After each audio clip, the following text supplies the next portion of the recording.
James Lowe ended the four-race win streak of J.R. Shepherd to claim his 5th career victory.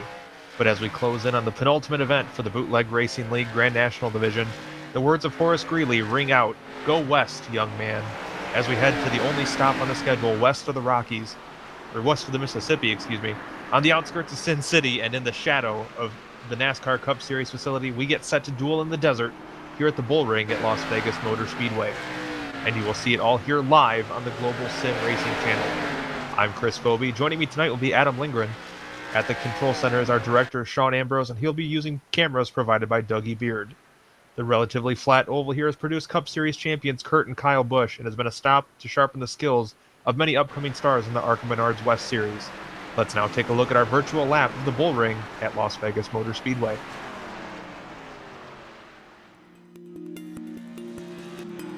Welcome to the Bullring at Las Vegas. The Bullring at Las Vegas is a jewel of short track racing out in the middle of the desert.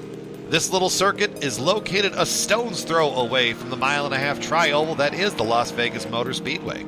The Bullring is the asphalt oval that's short on distance but long on action with that shortened track competition. Very little banking is there to help the drivers get around. 9 degrees of banking into the corner with 4 to 7 degrees awaiting on the straights. The apron can be very inviting as a spot to run to, but there are some rumble strips down there that are designed to prevent drivers from getting that low. The Bullring's fast pace really makes you focus as a driver.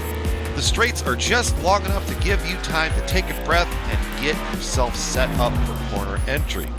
Best way to get around here is just kind of fall into a rhythm, like a good old-fashioned rocking chair. Steady hands connected with steady feet operating the gas and the brake pedal is the way to find victory lane out here in the Bullring. This has been our guide to the Bullring at Las Vegas. Enjoy the short track show.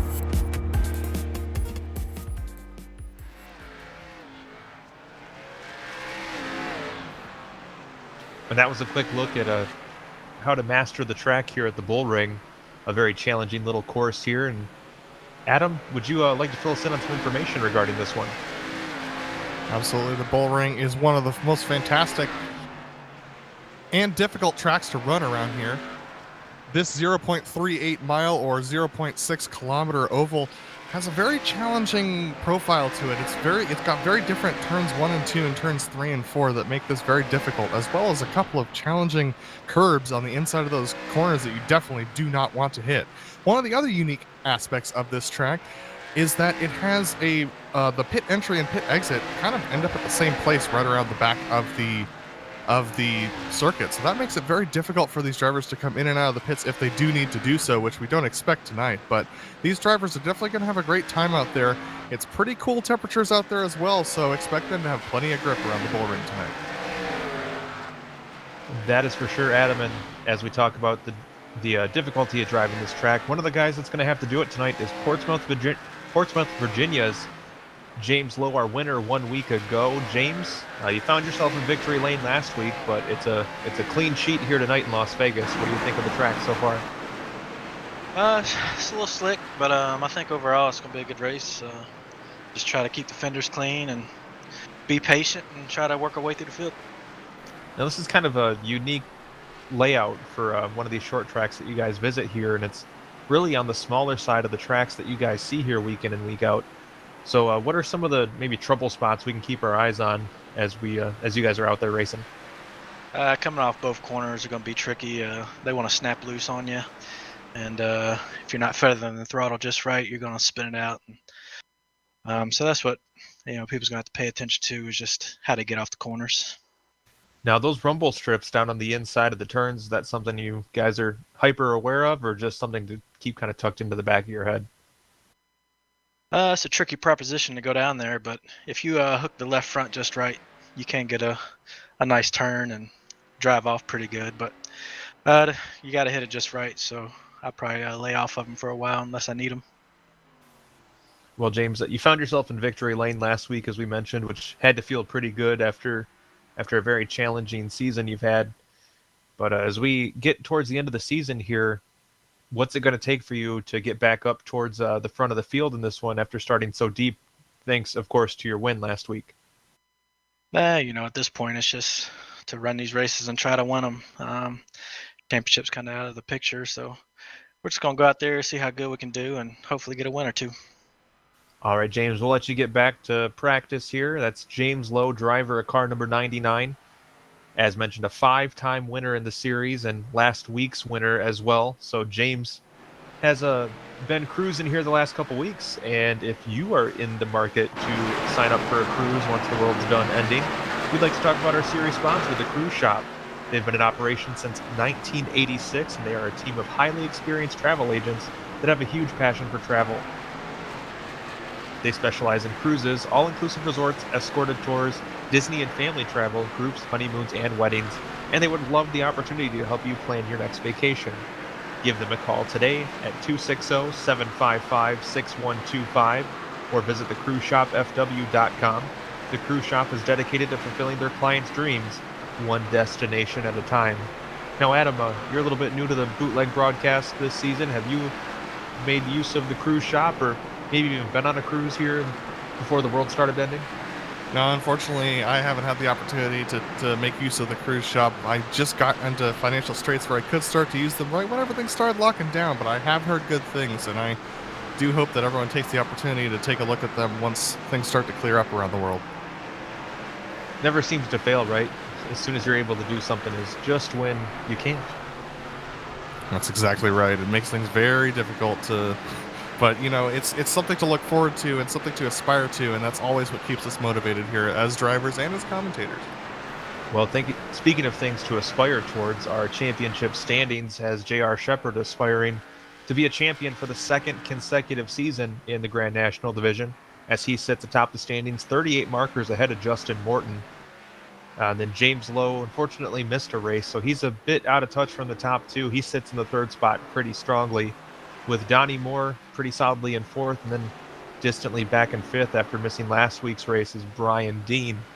But keep in mind, with this being the second to last round on the season, if J.R. Shepard can finish one spot ahead of Justin Morton tonight, he will lock up the championship heading into the final event, unofficially because we're going off of my math skills. But nonetheless, the championship hangs in the balance today for sure. And all these drivers definitely going to have to keep their noses clean tonight. This place can cause a couple of wrecks that make it really hard to avoid around here, and the really kind of the nature of the track with you running around this outside lane around a couple of the different corners makes it very difficult. We're seeing Brian Dean really trying to run that outside line. He's definitely on a longer run, whereas some of the drivers that are passing him are on shorter runs. So it's really important to test out this traffic and try and make sure that everything's working well with these cars out there tonight. That's right, and figuring out the right approach is very important with this series.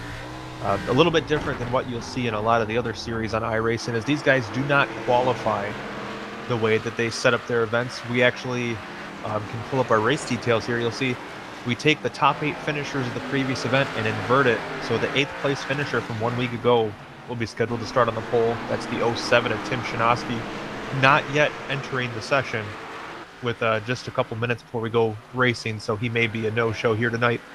These drivers also not allowed any tire changes, Adam, so one set of tires has to last them 100 laps, and out here in the desert, that can be a tough task to overcome. Yeah, that's going to be a really tough task to overcome, especially tonight. They're going to be really struggling for grip. We're already seeing it with a couple of these drivers with the few laps that they've run here in practice. So expect those drivers that manage their stuff early on in this 100-lap race to be much better off towards the end, and expect them to be making some desperate moves to try and make passes. So as we close in on the completion of our hot lap session here today for the Bootleg Racing League Grand National Division, it's J.R. Shepard who sits on top of the charts with a 14.950. The only driver so far able to break into the 14-second bracket, with James Lowe right behind him. As you can see, less than a tenth of a second separating them, Adam. Those are two of our top runners in this series. So I think we're in for a pretty close race here tonight. Yeah, and actually the entire field is within half a second of one another on their times around this practice session. So that means that we're going to have some very close racing here tonight with yeah, honestly, the top 5 are within 0.2 of one another. So it's going to be very tense as we end practice and start heading to the grid. And as we get these drivers lined up and ready to fire off for 100 laps here in the desert, we'll take you over to our starting grid. So starting on the pole tonight is going to be Ruben Altice in car number 11 with Michael Redding to his outside. Row 2 is going to be composed of Donnie Moore and J.R. Shepard, who's looking to clinch the championship tonight. James Lowe and Joe Segala will make up row number 3 with Jeffrey Harden and Todd Liston in the 4th row. Completing your top 10 starters are going to be Lowell Jewell on the inside and Austin Belkey completing the top 10. Kurt Smith is going to start off 11th today with Bruce Pearson alongside him in 12th. Chris Wolfson is going to start off in that Lucky Baker's Dozen position with Jason Menda lining up outside of him in row 7. Mike Holloway, Bobby Rafferty, and Brian Dean round out your 17 starters and 9 rows tonight. Conspicuous by his absence tonight, our championship runner-up coming into this event, Justin Morton, not answering the call here tonight. So just by virtue of taking the green flag, it looks like unofficially the 98 of J.R. Shepard will clinch the championship 1 week in advance of our finale at the South Boston Speedway coming up next week. As we can see right now, the cars are rolling. So any final thoughts as we get ready to head towards the green, Adam? Well, basically, everyone just needs to keep their noses clean for these first couple laps, feel out how each other's is going to drive, and really just kind of get a sense for how this track is going to handle with all these cars on it. This will be a tense race for everybody. I think that's a very fair point here, especially on such a short track where things happen fast. These drivers are going to have to keep their head on a swivel as they trail behind that iRacing Mustang pace car. 100 laps is the scheduled distance here as we slowly pace down the back straightaway. This has been an arduous grind for some of these drivers trying to work out the 11 race schedule. We're race number 10 tonight. Ruben Altice is going to lead them off as they head off of turn 4. Green flag is out and they fire off. Michael Redding with a great start on the outside. He's going to have Altice cleared by the time they get off of turn number 2. And the 98 of J.R. Shepard on that outside line trying to overtake Altice as well for the runner-up position. But it looks like Altice able to hold him off so far as reach the completion of lap number 1. Yeah, that inside line really not proving to be super profitable right now, but some guys are struggling with the outside line as well. The 81 of Joe Segala starting to fall back a little bit into the clutches of Todd Liston and Jeffrey Harden right behind him, but he's able to drop down to that inside line. Ooh, that's a loose car at the top side. That was Lowell Jewell, and the 45 has been spun around in the backfield. That's Jason Menda. Looks like that is going to draw the caution as the 45 Amenda parked at facing the wrong way down inside of the corner. And that was a pretty brave reversal there. Get a look here. Yep, looks like bump drafting apparently not the most efficient way around the Bullring. Looks like the 77 of Bobby Rafferty sent him around. Yeah, Bobby Rafferty just coming up right behind him and giving him a little bit of a shove. Remember, these cars get really loose off of the corners. That makes it really difficult for the 45 of Jason Menda to try and keep going there.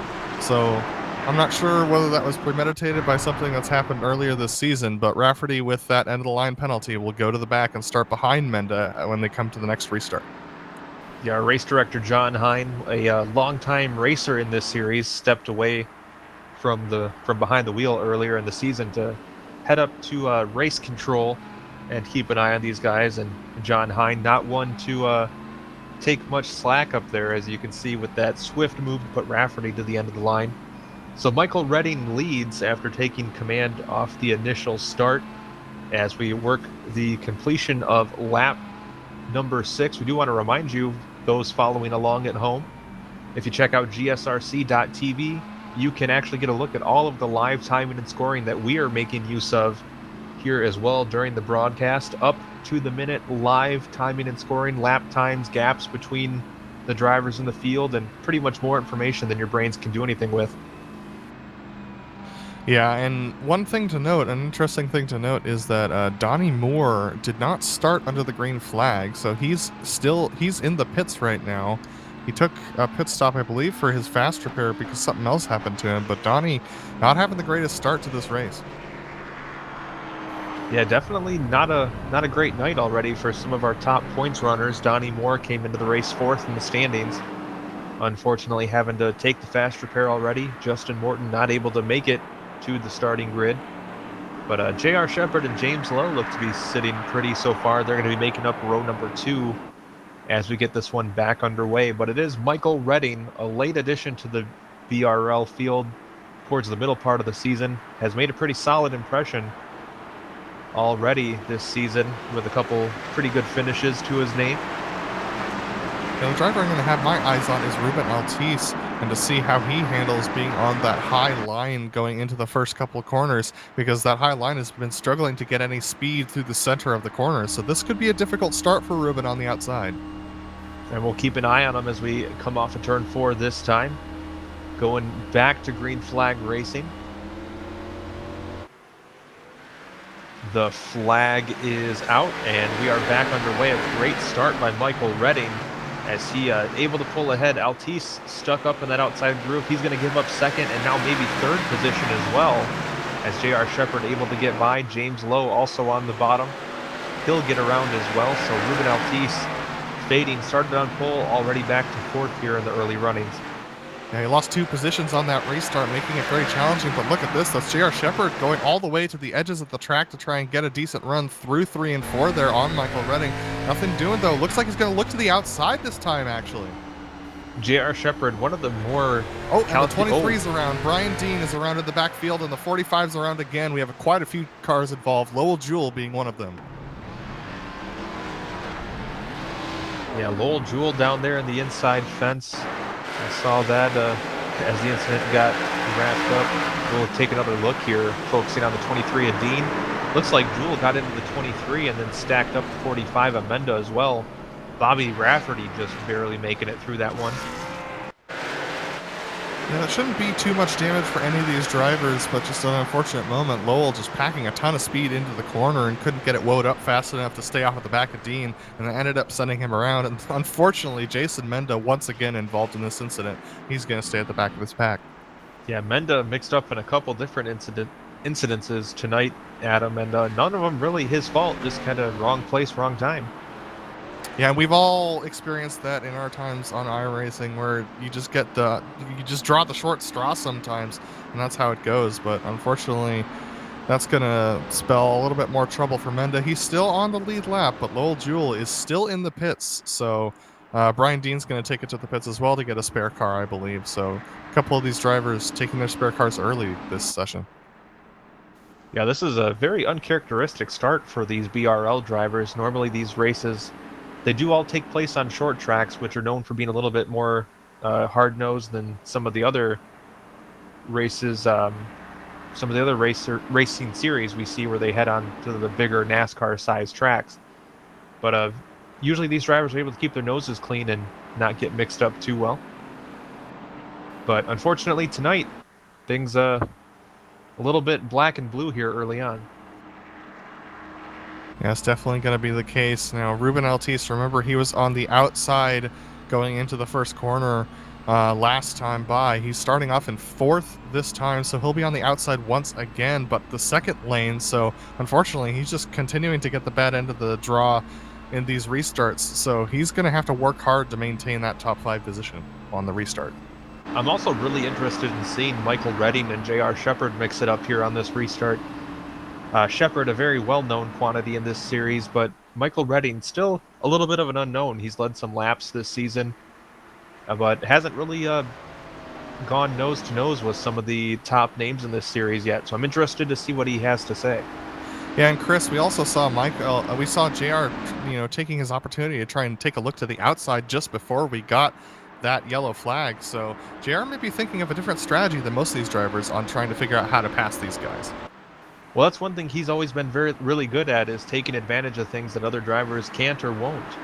And we'll see how this shakes out here as we get back to green flag racing. Redding with a pretty solid start, but looks like the car got a little bit tail happy as he put the hammer down. Shepard on that outside line, running 2 drastically different lines down the straightaway. Redding clinging to that bottom line. Ooh, and looks like Altice goes around. Oh, and Todd Liston going to be collected in there as well. Caution flag back out. Yeah, this looks like some more help through the corner. This time it was on the outside line, though, so Altice getting a little bit of help there. And this is going to make things... This is just really unfortunate for all these drivers trying to get started. Ruben Altice, yeah, getting a little bit of help. He's just looks like he tried to cut off that bottom lane a little bit and got collected by Joe Segala. Yeah, just two drivers going for the same piece of real estate there, and Liston just piles in right in the driver's side door. New paint scheme this week for Todd Liston, but it doesn't look like it's going to bring new luck for him. Yeah, so both of those drivers probably going to have to go back to their spare cars. Liston with nowhere to go. He just had to slam on the brakes, ended up locking them up and locking up that right front, which means he couldn't get any turn into the car. That ends up sending him right into that hard wall. So, yes, there he is in the pits taking that spare car. Yeah, that's a very sad-looking Impala right now. I stand corrected. He's not going to take his spare car. He's got significant left front suspension damage, it appears. So we'll see how that thing handles on this next restart. I'm going to drop a spoiler alert on that one, Adam. It's going to be not well. I would agree with you, Chris. It's going to be a challenge, definitely trying to get that thing around. But now we have Michael Redding leading J.R. Shepard and James Lowe, and Joe Segala moving up to that 4th position after getting involved in that incident. So, yeah, the top of the field keeps changing, but the two constants are Michael Redding and J.R. Shepard right now. And once again, I'm really excited to see these two get a chance to really race each other. Seems like every time they start to get heated up a little bit, something ends up slowing us down. As I believe we're working our 3rd caution now here in the first 20 laps. So hopefully these guys can get it out of their system early, and we can get back underway. Well, one of the reasons why it's always said in NASCAR or in oval races that cautions breed cautions is every caution reduces the amount of time you have to race. And that starts to get to you as a driver. You start to get this mentality of, well, if I don't make the position up right now, there will be another caution and I won't have another opportunity to make up the position. So it really creates a sense of urgency for the drivers that can actually lead to more incidents and more risky behavior on track. And of course, you compound that with the fact that everybody's right there close together again, and it's just a recipe for disaster. And not just one of those Darrell Waltrip cliches. So the iRacing pace car peels off to the pit entrance there on the back straightaway. Redding and Shepard going to give it another shot here as we work the completion of lap number 22. Green flag is back out. Redding once again with a pretty solid start, but Shepard now hanging with them on the outside. They're just about equal as they head through the corner. James Lowe looking for somewhere to go. Wouldn't surprise me too much to see James Lowe try to thread the needle there, but he thinks better of it. Shepard falls in line. So now our top 3 drivers just about nose to tail. Shepard now beginning to look to the outside once again. It was almost 3 wide there for 3rd place. That was with Bruce Pearson, Joe Segala, and Mike Holloway as they were trying to get working. Look at that J.R. Shepard taking that outside look around the outside to try and make that work. But look at this battle going on. The 81 just seeming to hold up these guys. And wow, that's a deep dive into the inside by Austin Belke. And he's going to that wasn't Austin Belke, rather that was Jeffrey Harden as he tries to go by. Yeah, that was a very bold move by Jeffrey Harden as we take a look from the back of his machine. 77 of Bobby Rafferty working his way back up after a penalty early on. He's already back up to the 7th position. I'm sure thanks in part to some of the cautions, but still a hard charge back towards the front for Bobby Rafferty. Definitely, and to say that J.R. Smith is working the gearbox of Michael Redding would be a massive understatement. He's been trying every which way to get by, trying to get as much of a run as possible. James Lowe, on the other hand, trying to get by J.R. Shepard. So all these drivers up these top 3 is really working hard to try and get by. And man, J.R. Shepard working really hard there. He's going to try and, oh, and 3rd gets turned. Yeah, it looks like Bruce Pearson and James Lowe made contact. Pearson sending Lowe around. That's going to have some major implications for this one, as James Lowe was one of the favorites to be a contender. And here apologizing on the radio, but yeah, he just got a little bit too deep into the corner. We'll see it right here on this next set of corners. Pearson just comes in with a head of steam and can't get held up. You know, some of that very well could be Bruce Pearson in the 96. Has had probably one of the toughest seasons of anybody we've seen in the Bootleg Racing League. He's just been one of those drivers where it seems like if something can go wrong, it goes wrong to Bruce. And he was running in the 5th position and obviously had a very fast car tonight. So you got to think that maybe had him a little bit more up on the wheel and maybe a little more anxious and prone to mistake. So James Lowe, after that, is going to get relegated down to 16th position. He's going to be the last car on the lead lap, unfortunately, so that's going to make things difficult for him to try and climb back, especially with how short these green flag runs have been. Lowell Jewell will get the wave around and get 1 lap back, so that will only put him 2 laps down after he took a long pit stop to repair damage. I think he didn't want to take his spare car that early, either that or he already had, but Lowell Jewell on his recovery drive as it continues. And keep in mind, race fans, the 99 and James Lowe is one of the hard chargers in this series, so he's going to be one to make it exciting here as we hopefully remain green for the next 69 laps. I hope that's not wishful thinking. I hope not either. I think it'll be impressive to see James try and cut through the field. We know that he's going to have, he's going to have a fire lit under him after that spin, so he's going to have to work his way past drivers like Kurt Smith, Ruben Altice, who's up there in the top 5 as well, Jason Menda, Todd Liston. I mean, none of these drivers are, back markers. Most of them tend to end up towards the front of the field, so he doesn't have easy company back there. Yeah, it's one of the things we hammer home every week is just how talented the field is here at the Bootleg Racing League. There's no slouches at all. The way the league is kind of set up, you have to earn your way through the lower divisions in the BRL to get up to this level. And a lot of these drivers have raced very hard for a long time with a lot of the same drivers. And a couple of names that we haven't seen this season that are running up towards the front, Mike Holloway in the 2 and Bruce Pearson, as we mentioned earlier, in the 96, making up that second row. Bobby Rafferty back up into the top 5 as well as the field doubles up, getting ready for the restart.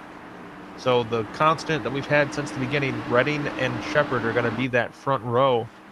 But there's a whole new slew of players that are lining up behind them as we get ready to fire off here on lap number 34 once they cross the line. And Redding with a cannonball restart jumps out, but Shepard is just so quick on the draw. He recovers very well, and they pull even once again as they head down the back straightaway.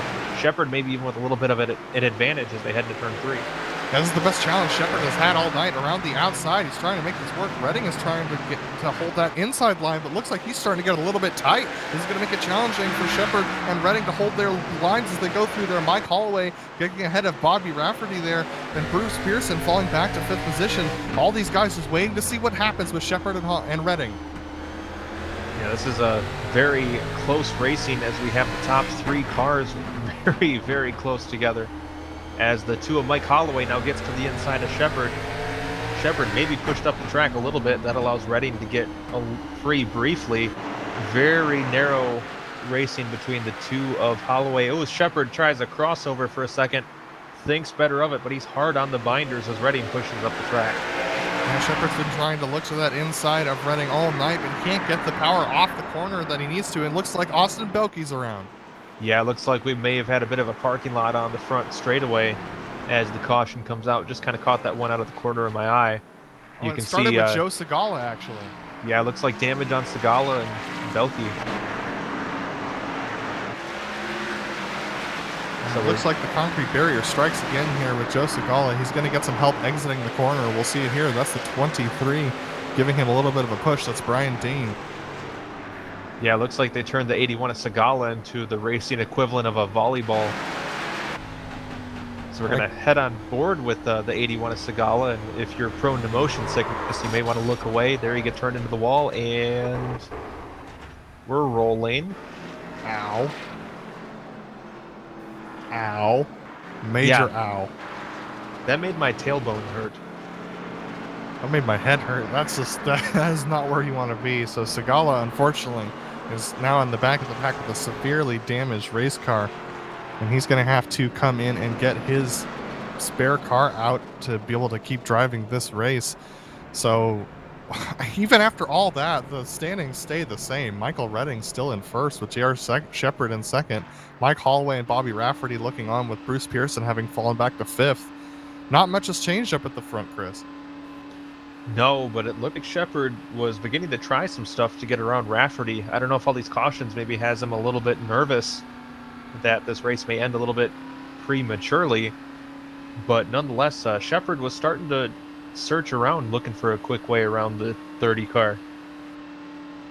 Yeah, Shepard definitely is running out of patience here with Redding. I don't think he's going to try anything untoward. I have watched Shepard race over the years in many series, and he tends to be one of the cleaner racers, but he's kind of running out of out of things to try, and unless he can keep getting Michael Redding to wear off that right front tire so that he can't stick to the bottom lane and has to lift, then he's going to have a hard time getting by Redding right now as he tries to chase him down in that 98 car.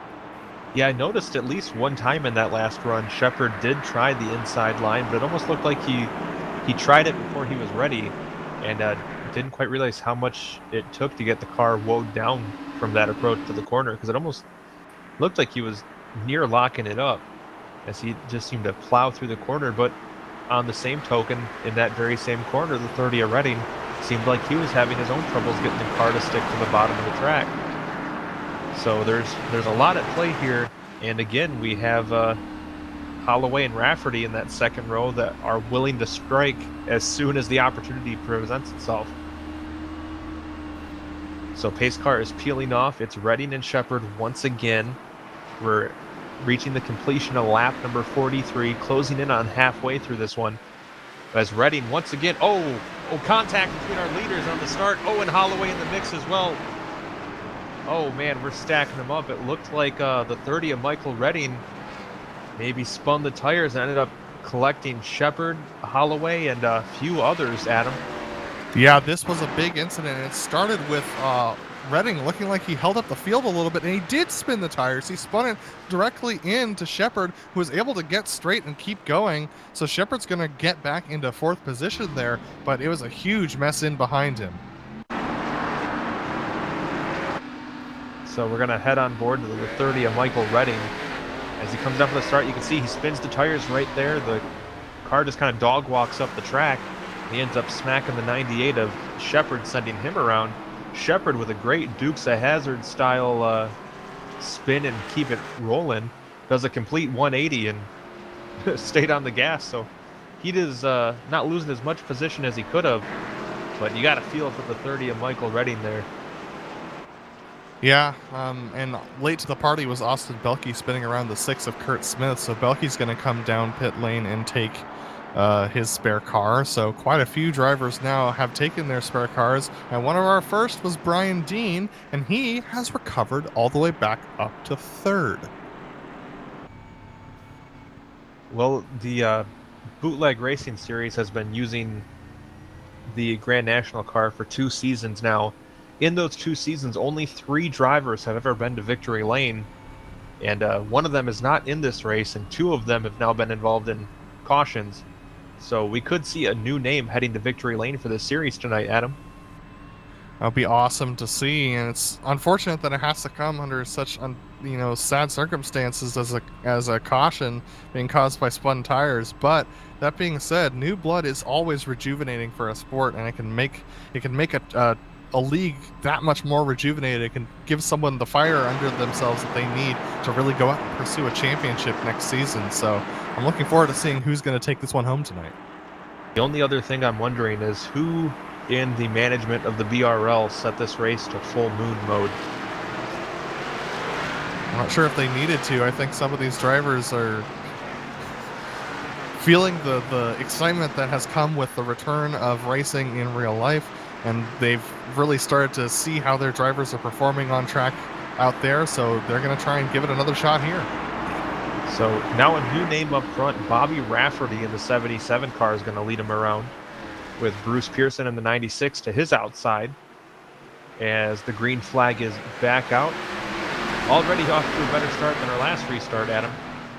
Yeah, Rafferty got a good launch there. And we have another spinner in the back. That's the 26 of Donnie Moore around. We're going to see whether this keeps going green. I believe it does. We're still going green right now. The 45 up the high side, but look at this. Battle for second. Very tight between Bruce Pearson, J.R. Shepard. Bruce Pearson gets by, but Brian Dean and J.R. Shepard still side by side. Todd Liston, who was involved in one of those earlier cautions, now poking his nose into that battle as well. And you got to think the 98 of J.R. Shepard, he did do that really impressive looking spin as he a little bit of a door slam there on the 87 of Liston. Well, you got to think he did that really cool spin and kept it rolling, but what did that do to the tires on the 98 machine?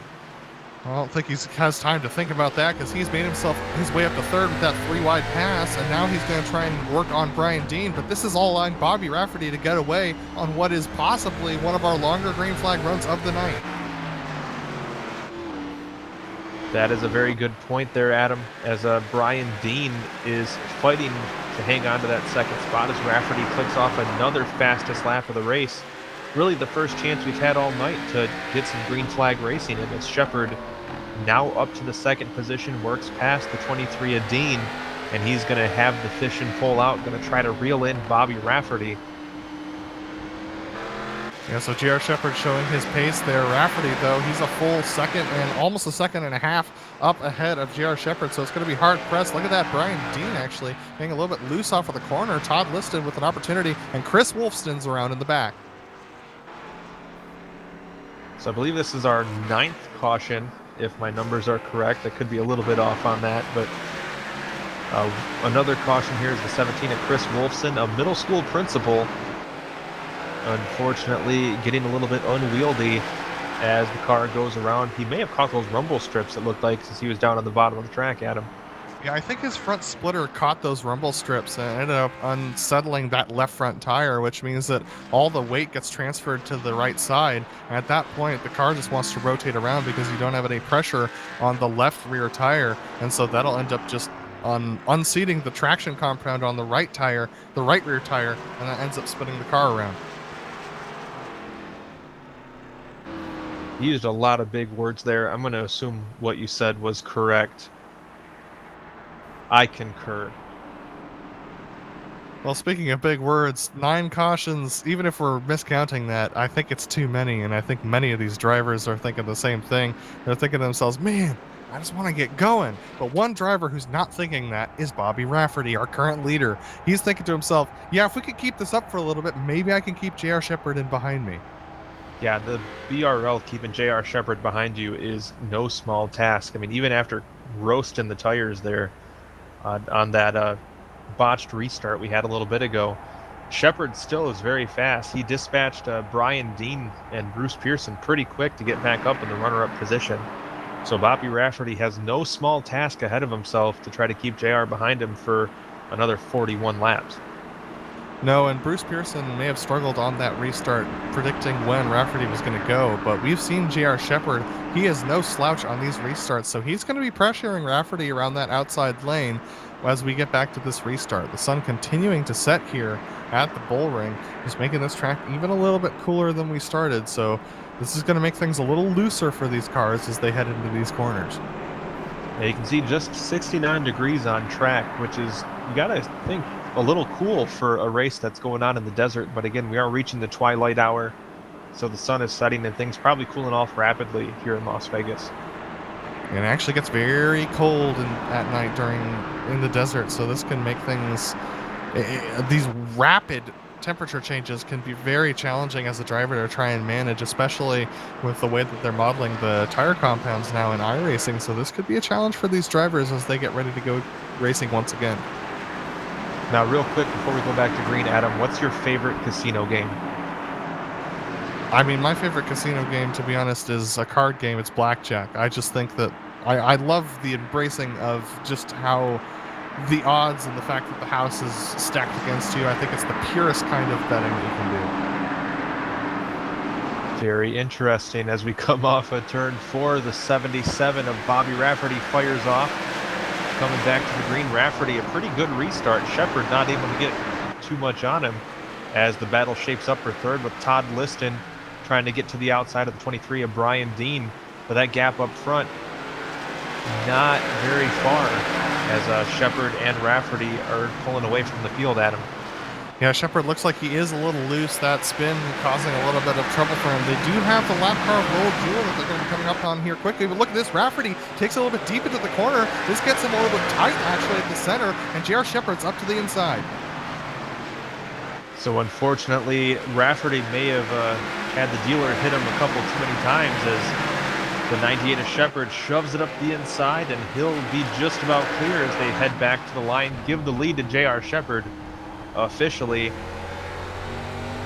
Yeah, fantastic move from Shepard there, just pushing up a little bit out of his normal line, coming off the corner, forcing Rafferty to unwind the wheel a little bit earlier than he wanted to, making him back off of the throttle a little bit. That forces Bobby Rafferty off of his line and back into the second position. But one driver that's really struggling right now is Brian Dean, who's falling back. He started off in third, and he's going to be passed by James Lowe right now and fall back to the fifth position. So Brian Dean really struggling in that 23 machine. Oh, and looks like we have another caution on the Speedway, Adam. I'm trying to take a look at who this might be. It might have been Lowell Jewell again. I believe the 6 of Kurt Smith might have been mixed up in that as well. So I believe it's Kurt Smith because Lowell does not appear to have caused the caution here. So we're going to take a look at the 6. Following along with the 6 of Kurt Smith. You see him heading off into the corner there. Oh, there's a wreck ahead of him. Oh, Michael Redding was involved.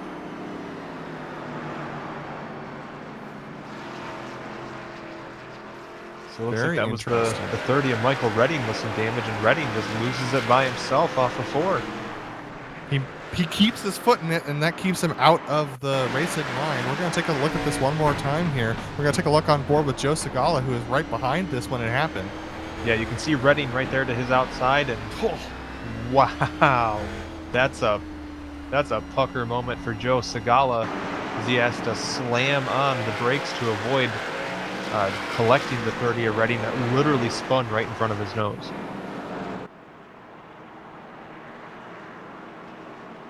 Well, he's going to be breathing a sigh of relief, but also looking to change his fire suit after this race for sure, as these drivers are entering into the last fifth of this race. We're on lap 68 of 100 right now, and it's been an eventful one for sure, Chris.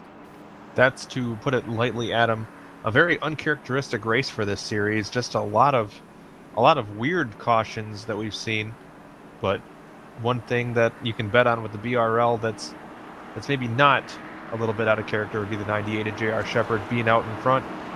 And unfortunately, if this were us gambling in Las Vegas, I think JR would be the favorite. Yeah, I would agree with you. I think JR's definitely the favorite.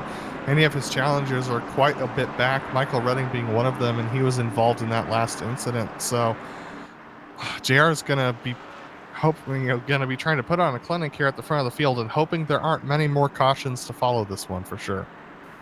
But as we mentioned, a driver that was going to be one to keep an eye on, the 99 of James Lowe, is going to be outside of row number 2 after getting caught up in an earlier caution that sent him to the back of the field after making contact with the 96 of Bruce Pearson. So James Lowe could definitely be one to keep an eye on. He's probably passed the most cars of anybody here tonight, as Shepard and Rafferty will be your front row on this restart. We're looking through James Lowe's window right at the back bumper of Rafferty as we get ready to fire off for this restart. I believe our 10th caution we're working the completion of. So off a turn 4, the green flag is back out, and Shepard with a great restart has Rafferty well clear by the time we get to turn number 1. It was very tight between Todd Wilson and James Lowe for that third position. Todd got actually a little tight there coming through the corner and almost went up into James Lowe, but James was able to keep it off of the wall there. And so now everything is strung out single file for the first 6 drivers. Now it's the battle for 7th where things get tight between the 96 and the 26. That's Bruce Pearson and Donnie Moore. So it's JR Shepard leading right now, and as you mentioned, Donnie Moore and Bruce Pearson doing battle. Oh, and Chris Wolfson's around. Similar incident that we saw with Redding. Unfortunately, Wolfson not able to drive away quite like Redding did, as he is facing the wrong way on the track there. We'll watch him coming off the 4, and unfortunately the back end just stepping out on him, and he makes contact with the inside retaining wall. And Wolfson's trying to get back to pit lane and actually has spun it again in front of the field. This could cause a little bit of a chaos, so he actually decides to take a tow, which was, I think, the right call in that moment. But just a tough break for Wolfson as those tires just went on him. Well, we are reaching that point in the race, Adam, where tires become the concern, and even though we haven't had much green flag racing, you got to think heating up and cooling off, and heating up and cooling off. Eventually, those heat cycles are going to catch up to these tires. Oh, I mean, they for sure have. If we see drivers like Michael Redding spinning it around, you know that these tires are really difficult to manage at this point in the race. And these drivers can't go in for an extra set of tires. So having 11 heat cycles on these things, I mean, race tires are not designed for that. Yeah, 100 laps is a somewhat doable distance. I mean, it's going to be not fun by the end, but all these cautions just keep making things even more fun, we'll call it. Well, what it does is it makes the tire compound a lot harder. It hardens the tire compound every single time we go through a heat cycle, and that makes it even more difficult to get power down and to get traction down into the track. So it makes it harder to drive fast out of corners without slipping those rear tires, and that's what we're seeing right now. Exactly. That's going to be a big cause as to the last few cautions we've seen that are drivers spinning it off the corner, is the grip that they had earlier in the race is just not there with these tires kind of changing formula a little bit as they go through all these different cycles. So these drivers with a tough task ahead of them as we reach 21 laps remaining in this one. J.R. Shepherd out in front, Bobby Rafferty second, Todd Liston third, James Lowe fourth, and then Brian Dean in the fifth position. So a lot of big names up towards the front in this one, and we still have roughly 20 laps to see how this shakes out. Yeah, it looks like we're going to get one extra lap of caution here. And one of the other things that the heat cycles do is it ends up causing a little with that tire formula change, it ends up making the right front tire less and less effective every single heat cycle, and that makes it harder to turn through the center of the corners. So that can make things very challenging for these drivers. Well, we're going to see how much of a challenge it's going to be in the closing laps here. As the pace car is off, it's Rafferty on the outside, Shepherd on the inside once again. And green flag is back underway. Shepherd with a tremendous restart once again. That leaves the door open for the 87 of Todd Liston to try to get to the inside of Rafferty. But it looks like he's not able to make the completion on the pass. James Lowe and Todd Liston now battling for the third spot, with Brian Dean in the 23 looking for somewhere to go. Lowe now follows in behind Liston. And he's actually going to take a peek to the inside as they head down the back straightaway for the third position. And these drivers are extremely loose in, extremely tight in the center, and extremely loose off. These tires are very unhappy as we see the 26 get sent around now. Big wreck. Donnie Moore goes around to draw our 12th caution of the night. I believe that's right, Chris. And you can see the 23 of Dean on the inside of Moore here as you watch them on the restart. And it looks like the 44 of Jeffrey Harden actually collected him. He got in turn collected by the 11 of Ruben Altice, who ends up also piling into the 26 of Donnie Moore. So these drivers all ping-ponging off each other out on the track. And I think that was a late dive from Jeffrey, who just had a head of steam there, thought he could stick it up the inside, but the 26 was so focused on trying to keep his car straight because he'd been struggling with grip over that last lap, and he just sends it down to the apex, not realizing the 44 was coming with a head of steam, and they end up coming together. Yeah, and I think Harden was maybe a little bit of a late charge into the corner there, which didn't help matters at all. So with that, our 12th caution is underway as we have about 15 laps to go right now. J.R. Shepherd continuing to lead, and as much as I'm sure these guys would like to race, I'm sure J.R. is not too disappointed by these cautions right now. Well, at the same time, I think he knows he has pace on Bobby Rafferty, so I think every single time we get a caution, it gives another opportunity for Rafferty to get him off the line. And for Rafferty, this is just good practice for restarts. It's something that we as drivers don't get that often, is practicing these restarts side by side with the leader. And Rafferty's getting better practice than, I mean, this is the best practice you could ask for. That's for sure, and when you're going head-to-head with somebody that's as good at it as J.R. Shepherd, it's probably going to be the best learning experience that Rafferty could have in this scenario. Because if there's anyone I'd want tips from on how to restart a race, it's going to be J.R. Shepherd. And one of the best ways to learn what he's doing is to restart heads up right against him. Well, if you've been confused by how topsy-turvy this race is, don't forget to check out GSRC.tv. We've got live timing and scoring up there, so you can check in on these drivers we haven't mentioned this much. Chris Wolfson has decided to retire the car for today. Kurt Smith is in the back of the pack with Austin Belke. And one of the drivers that's most interesting, Lowell Jewell, who was 3 laps down earlier on in this race, has made it back onto the lead lap and will be restarting in the 13th position. Yeah, lucky break for Lowell with all those cautions. He was able to take a few wave arounds and has made it back to the lead lap. So a tremendous recovery after a very challenging race for Jewell. As the pace car peels off, it's going to be Shepard and Rafferty once again. Shepard has been tremendous on these restarts, but Rafferty's been able to watch the last several with a front row seat. Unfortunately, looks like the 87 Liston might have spun the tires a little bit, but Rafferty not quite getting the start that he wanted as Todd Liston and James Lowe battle for the 3rd spot. Liston, with a full head of steam in the corner there, gets right up to the back bumper of Rafferty. Battle now for 4th as the 23 of Brian Dean works to the inside of James Lowe, who goes way up the track. Yeah, James Lowe rotating very high around the track, almost in the 3rd lane up there. He's able to tuck it back in on 3 and 4, but that was a very tight moment for Todd Liston in the 3rd position. That's going to make him susceptible to the 23 there of Brian Dean, but look at that, J.R. Shepard is away, and a lot of these drivers really struggling with rear end grip all the way around the track at this point. Yeah, Liston may have had some bacon stripes made on that one, as a very nervous moment for that car. And looks like he's able to keep it pointed in the right direction, but not kind of backed up the field here as the caution comes out once again for our lucky number 13. Kurt Smith and Lowell caution. Jewell involved one more time. This actually started up ahead of them. This was with Michael Redding once again. And it looks like the 26 of Donnie Moore actually ended up getting a little bit tight into the center of the corner and sending Redding around. Yeah, you can see them towards the right-hand side of your screen. And yeah, it looks like Moore and Redding made contact.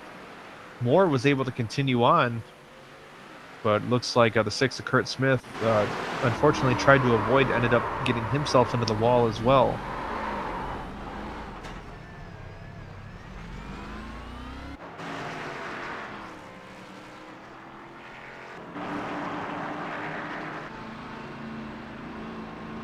And remember, race fans, no green-white checker for the Bootleg Racing League.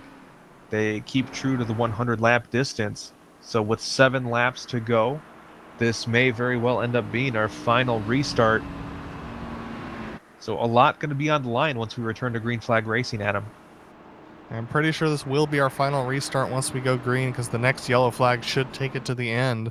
This could make things very challenging for the drivers. Bobby Rafferty has to get the best jump that he has all day in that 2nd position in the 77 car to try and get past J.R. Shepard in the 98 up ahead of him. Todd Liston has to hang on to that thing. It has not been behaving well in order to stay ahead of James Lowe and Brian Dean, who are racing side by side during that last green flag run. So expect to see a lot of risks taken here in this final stint, because everyone's going to be expecting a caution to end this race. And you got to give a huge call out to Todd Liston. He's had a difficult season, and he's having his best run of the season so far as he sits in 3rd here in the closing laps. So he's got to be the sentimental favorite to hang on to that podium position. The field is doubled up. When they get to the line, we'll be looking at 4 laps to go. So this will be the last restart we have, race fans. So brace yourselves here as we are back underway. J.R. Shepard with the advantage into turn number 1. He'll be ahead. And that's going to be another caution. Looked like the 45 of Menda may have been involved, but it looks like this is probably going to see the completion of the race, Adam. I believe so. That was Menda getting loose into the corner in 1 and 2, and that should secure the win for J.R. Shepard, barring a really fast caution. Well, it looks like that 45 car wasn't in the best of shape before things got underway. He's been involved in a couple of our earlier cautions. He had help. Yeah, it looks like he came across the nose on the 11 of Ruben Altice. And something was broken in suspension-wise underneath of the 45 for the last 20 laps. We just didn't have enough green flag running for him to notice it. And that might have been part of what got him a little bit upset into the corner. But then he crosses the nose of the 11, unfortunately, and that ends up spinning him around. J.R. Shepard is going to come around to take the white flag this time. That's right. This is going to be his 16th career victory in the Bootleg Racing League Grand National Division. The 77 of Bobby Rafferty and the 87 of Todd Liston both having career high finishes in this series tonight, barring any type of disaster that would prevent him from running half a lap under caution. James Lowe had a tremendous recovery as well, Adam. He's going to come home with a pretty solid finish. But with this win, it should clinch the 2020 Season 2 championship for the 98 of J.R. Shepard as he crosses the line to take the victory here tonight, gets a celebratory shove from the 77 of Bobby Rafferty. So with that, race fans, we are going to take a very brief pause for the cause. If you'd like to hang tight, keep your eyes on the screen. We'll be back with interviews with our winners and a complete rundown of the finishing order here on the Global Sim Racing Channel.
At Las Vegas Motor Speedway, a very eventful race here for the Bootleg Racing League Grand National Division.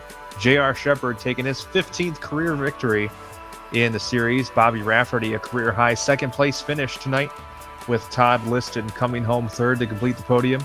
A great recovery drive by James Lowe to come back up to the fourth position, with Brian Dean completing the top five.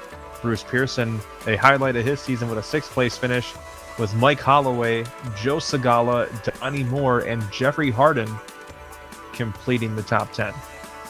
Austin Belke had a moment there early on in the race and comes home in 11th position. And then we get to the drivers who really had some struggles tonight and were involved in multiple incidents. Michael Redding and Lowell Jewell. Ruben Altice is your first car, 1 lap down, with Jason Menda ending the race 4 laps down. Then our DNFs were Kurt Smith and Chris Wolfson in 16th and 17th.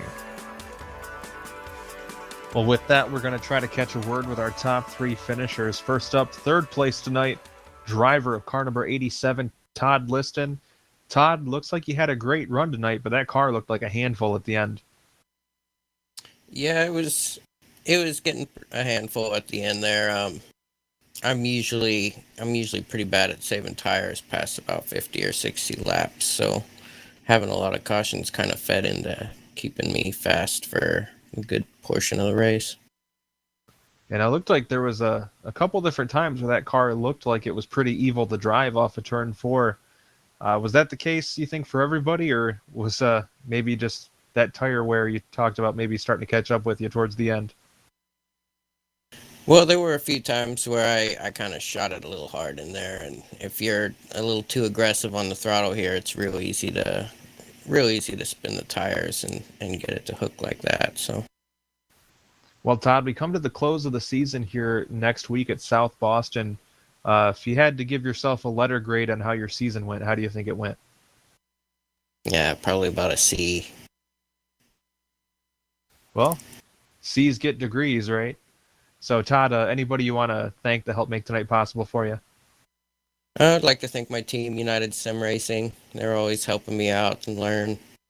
Thank Lowell and the admin team that put this on, and you guys for broadcasting it every weekend. Well, we appreciate that, Todd. We'll let you get to celebrating the third place finish as Adam, I believe, is catching up with our runner-up tonight, Bobby Rafferty.